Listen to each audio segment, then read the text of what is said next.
Bonjour à tous. Bonjour. Alors aujourd'hui on va parler de cellulite. Et oui, le grand problème des femmes, la cellulite.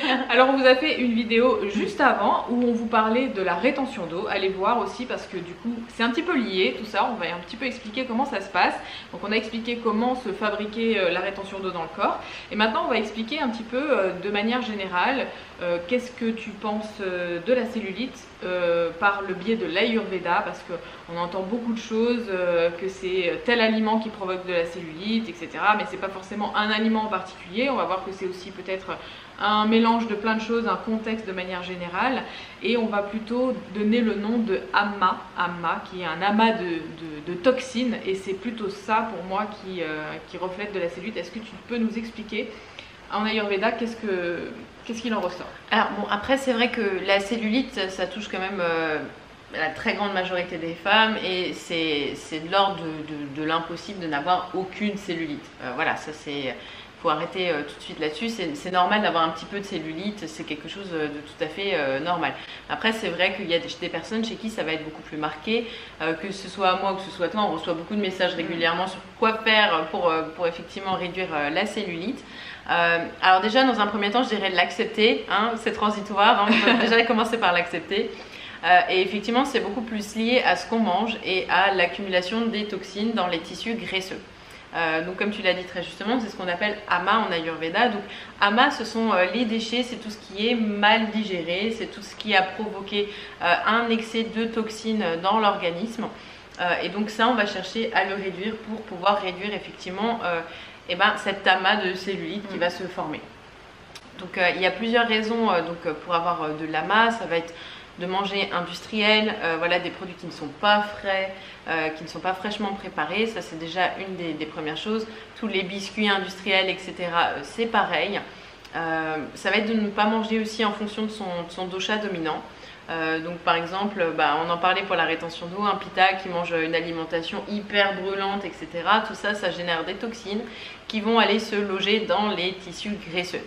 C'est pareil pour Kapha qui va faire un excès de produits laitiers, ce genre de choses, c'est pareil. Il y a un autre point aussi, ça va être les mauvaises associations alimentaires, des choses qui ne fonctionnent pas ensemble. Un exemple, melon-pastèque, voilà, on dirait pas comme ça, mais c'est une très mauvaise association alimentaire. Donc il y a toute une liste comme ça de mauvaises associations, et ça peut être aussi le fait de ne pas manger dans des bonnes conditions par exemple. Ça peut être très générateur de toxines. On dit souvent que si au niveau émotionnel on se sent pas bien, il ne faut pas manger. Voilà, on va attendre d'être un petit peu plus calme avant de manger, parce que sinon ça va générer beaucoup de toxines. Donc si vous êtes à un repas de famille avec des gens avec qui voilà, vous êtes pris la tête, etc. L'ambiance elle n'est pas géniale. Moi je vous déconseille de manger beaucoup, vraiment manger peu, et si vous pouvez ne mangez pas, parce que ça on ne dirait pas comme ça mais c'est très générateur de toxines également. Les mauvaises combinaisons alimentaires, il y a plein de choses aussi. Manger les fruits en dessert par exemple, oui. Mélanger aussi les fruits avec les céréales. Souvent je le vois régulièrement dans certains repas, ça peut créer des désordres et des complications au niveau digestif. Après si on a un gros flux digestif et que tout passe, bon ça peut aller, mais au bout d'un moment ça va quand même créer un petit peu au passage des dépôts de toxines, des déchets dans le corps. Et au fur et à mesure, enfin ça se fait pas en une fois, hein, c'est sur des années en fait que le corps va accumuler toutes ces toxines, et après il va le mettre un peu là où il peut, et souvent il le met dans la réserve graisseuse parce que là il se dit tout ça je sais pas le traiter, je sais pas ce que c'est, ou alors des substances, des plats industriels ou des colorants, des conservateurs, etc. Il ne sait pas ce que c'est, donc il ne sait pas où le mettre, et il le met un petit peu dans les réserves, dans l'amas, et il n'arrive pas bien à l'évacuer, à l'éliminer. Et c'est comme ça qu'avec les années, on va se retrouver avec une accumulation de choses dans le corps. C'est pour ça qu'on parle aussi souvent de faire du sport, un petit peu pour éliminer entre guillemets la cellulite. C'est tout simplement parce que cette thermogenèse qui se fait avec le sport, ça permet de sortir, d'utiliser ces graisses et en fait de détoxifier, on va dire, tous les tissus graisseux dans lesquels il y a ces déchets qui se sont accumulés. Donc c'est pour ça qu'on parle du fait de faire du sport. Ouais. Donc on a l'alimentation, on a le sport. Après c'est vrai que moi je vois souvent l'utilisation des ventouses pour la cellulite. Et effectivement ça marche, mais dans certaines conditions. C'est-à-dire que de prendre une ventouse à sec et de se la passer de manière féroce pendant 10 minutes, 15 minutes tous les jours, ça va augmenter tout simplement le stockage au niveau de la cellulite. Les ventouses, ça fonctionne. Alors ça fonctionne avec le système lymphatique. C'est très intéressant, par exemple, pour aider vraiment à refaire circuler et à se débarrasser en fait de cet excès de toxines, mais selon vraiment certaines précautions. Donc on peut utiliser ces ventouses, on les pose avec de l'huile, toujours avec de l'huile, on fait circuler la ventouse vraiment sur la jambe. On ne met pas une pression de dingue, il ne faut pas que ça vous fasse mal en fait. Si ça vous fait mal, c'est déjà que vous êtes allé trop loin. Et donc on fait vraiment beaucoup circuler cette ventouse là pendant 5-8 minutes grand maximum, et on fait ça 2 à 3 fois par semaine grand maximum aussi. Parce que moi je vois beaucoup de gens qui ne savent pas utiliser les ventouses et qui en fait aggravent le problème plus qu'autre chose. C'est pas plus on en fait mieux ce sera, non pas du tout. Avec les ventouses, il faut vraiment y aller en douceur, c'est vraiment quelque chose qu'on fait pour...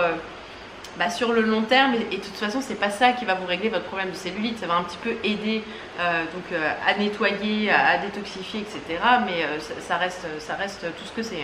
De toute façon, là il faut travailler en priorité, pour moi c'est les émonctoires. Si vous allez à la selle correctement tous les jours, que vous allez aussi uriner avec des urines qui ne sont pas complètement transparentes, ça veut dire que vous éliminez les toxines. Si vous n'allez pas souvent à la selle, que vous êtes constipé, etc., que votre digestion se passe très mal, que vous fermentez, que vous ballonnez, il va y forcément... Vous ne transpirez jamais non plus. Voilà, il faut que ça sorte en fait, il faut que les toxines elles sortent par quelque part. Et la digestion pour moi c'est aussi le cœur de tout ça. À partir du moment où on a une alimentation qui nous permet de bien digérer, on va bien à la selle, on digère bien son repas, on n'est pas ballonné, on ne fermente pas toute la journée, ça veut dire aussi qu'on ne va pas accumuler les toxines dans le corps. Donc ça pour moi ça devrait être la base. Et regardez d'abord comment vous digérez, comment vous vous sentez, et si votre digestion elle est parfaite, et à partir de ce moment là, oui, on va avoir une évacuation des toxines qui sera aussi très bien, et donc moins de rétention de toxines, de cellulite et de rétention d'eau et de tout ce qui s'ensuit. Donc pour moi le cœur du problème finalement c'est ça. À partir du moment où on a une alimentation qui nous convient à notre profil, tout le reste normalement ça ne devrait pas s'accumuler dans le corps, et on devrait être tranquille par rapport à ça. Et aussi par rapport au sport, qu'est-ce que tu en penses? Effectivement, des fois un excès de sport ça peut être problématique aussi, parce que ça peut être acidifiant en fait. Ça peut très rapidement être acidifiant de faire trop de sport, surtout si on n'a pas un régime alimentaire, une vie qui va avec. Et donc comme on s'acidifie en fait, on crée de nouveau des déchets quoi. Donc voilà, l'un dans l'autre, des fois à trop vouloir bien faire, on se plante de nouveau. Oui, parce que souvent j'ai des personnes qui disent je comprends pas, je fais tout super bien, je mange super clean, je fais du sport, etc. Et presque ça empire, mon cas empire, je fais de la rétention d'eau, je fais encore plus de cellulite qu'avant. Il faut comprendre aussi, c'est que le corps c'est une machine qui est merveilleuse et qui est bien faite. Plus vous allez faire du sport, plus vous allez courir, etc. Et plus votre corps il va garder un petit peu aussi des réserves, parce qu'il se dit bon là on fait du sport, donc on va aussi, il va en brûler, oui, mais aussi il va en garder un petit peu. Donc il faut faire attention, il y a toujours cette notion de ne pas aller dans l'excès. Voilà, faire du sport c'est très bien, ou faire de l'exercice physique, aller marcher, aller s'oxygéner, faire des randonnées, c'est très bien. Mais vouloir trop en faire, ça peut être aussi contre-productif. Donc voilà, par rapport à la cellulite, je pense là on a fait un beau tour d'horizon. Ouais, on a fait un beau tour. Si vous voulez en savoir plus sur l'Ayurveda, on vous a fait une formation gratuite juste en dessous, vous avez juste à cliquer. Si toutes ces notions d'Ayurveda pour vous c'est un petit peu nouveau, on parle beaucoup de choses, on va aussi dans la grosse formation qu'on a fait sur l'Ayurveda, on va parler de l'ama, des toxines, du feu digestif, d'Ani, etc. Donc voilà, on a fait une grosse formation générale. Donc c'est hyper intéressant, parce que c'est une autre manière d'approcher le corps humain, et comme c'est une médecine qui a quand même 5000 ans, c'était pas d'hier l'Ayurveda.